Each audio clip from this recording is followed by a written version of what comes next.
السلام عليكم ورحمة الله وبركاته. ازيكم حبايب قلبي؟ عاملين ايه؟ يا رب تكونوا في تم صحة واحسن حال.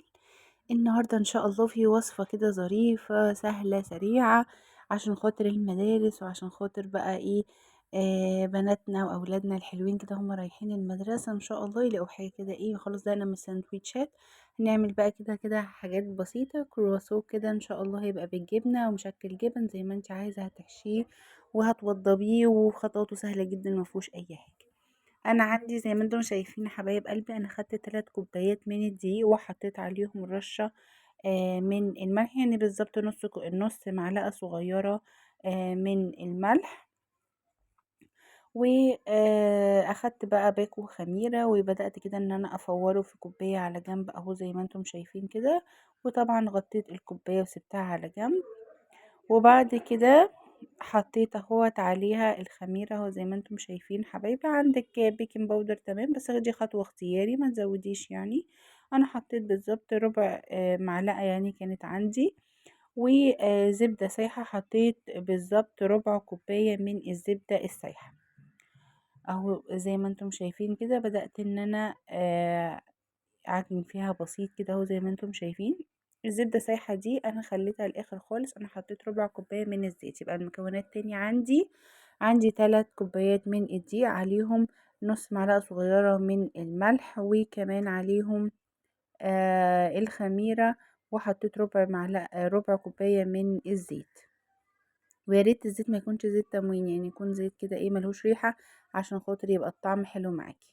بدأت كده اهو زي ما انتم شايفين. حطيت بقى حتة الزبدة بعد ما لفت معايا وبقت زي الفل اهو. خدت حتة الزبدة بالظبط معلقة كبيرة من الزبدة، وبدأت كده ان انا اعجنها كويس اهو. بقت زي الفل الحمد لله، والعجينة ناعمة ناعمة ناعمة جدا معايا، بتلزق فيه حاجات بسيطة جدا، وهو ده القوام المظبوط.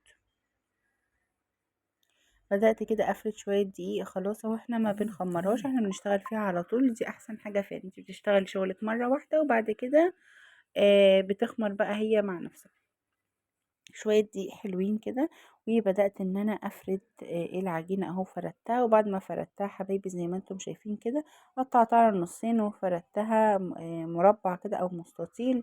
وبدأت كده ادهنها دهنة خفيفة جدا جدا جدا من الزبدة، ورليتها رول كده. وبعد ما رليتها على طول، طبعا كان التليفون فصل مني، رليتها بس كده بسيط، ودي كانت حتة عجينة فاضلة وسبتها وغطيتها. وبالظبط بصوا ما خدتش وقت في التخمير، سبتها بس سبتها ساعة كاملة ساعة كاملة.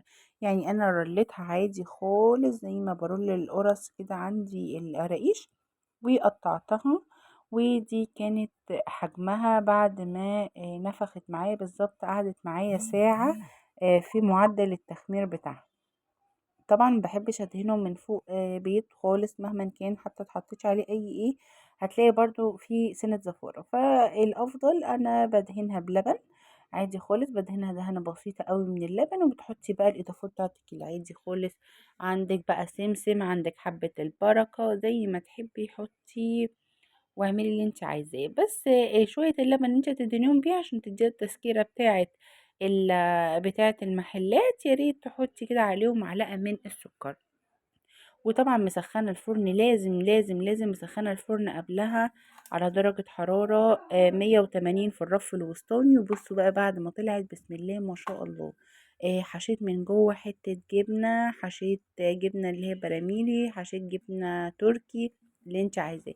شايفين منفوخة بسم الله ما شاء الله زي بتاعة الأفران وأحلى كمان. دي كانت جبنة تركي وخطيرة خطيرة خطيرة طعمها وجمالها. بصوا الجبنة بتشد فيها من جوه حلوة جدا، وبصوا من جوه بقى هشة وجميلة ازاي بجد. خديها بقى مع كوباية شاي، شاي بلبن، كوباية نسكافيه، اللي انت عايزاه ان شاء الله تعجبكم جدا.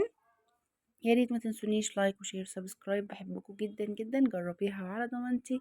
والسلام عليكم ورحمة الله وبركاته.